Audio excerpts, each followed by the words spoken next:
sagutin dito, Miss, gusto naming i-share sa inyo na mayroon pong ilang ka-Golden Heart natin ang nagtungo sa ating opisina sa Central Office at idinulog ang kanilang mga concerns. Kaya naman, para sa kaalaman ng publiko, ating yang sasagutin dito mismo sa ating programa. Pakinggan po natin ito. Magandang umaga po. Ako po si Elisa de Guzman. Nagsadya po kami dito sa tanggapan ng NCSC po upang idulog ang aming hinaing ukol sa ID na dito po ay naningin sila ng 25 pesos dito sa ID na to dahil daw po sa lamination.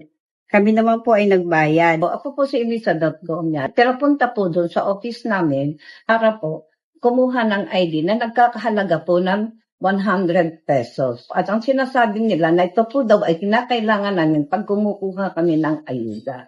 Tama po ba na pabayaran nila sa amin ang ID ibinigay nila?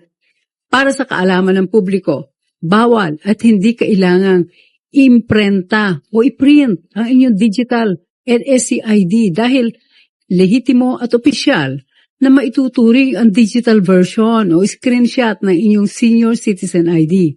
Sapat na po ang pagpapakita ng screenshot para sa pagkuha ng anumang benepisyo o serbisyo para sa mga senior citizens.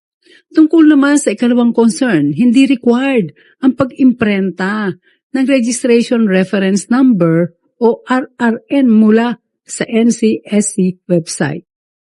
Mahigpit po naming pinapaalaala sa mga registered senior citizens na hindi hinihingi ng NCSC ang printed na kopya ng inyong RRN para sa pag-apply sa Expanded Centenarians Act Cash Gift. Tanging mismong RRN o numero ng inyong registration ang pwedeng ibigay kung kayo ay magpapasa ng application. Again, hindi required ang printed ng inyong RRN. Kung kaya naman mahigpit na ipinagbabawal ang paniningil para sa nasabing pag-imprenta at pag-laminate ng digital NSC ID o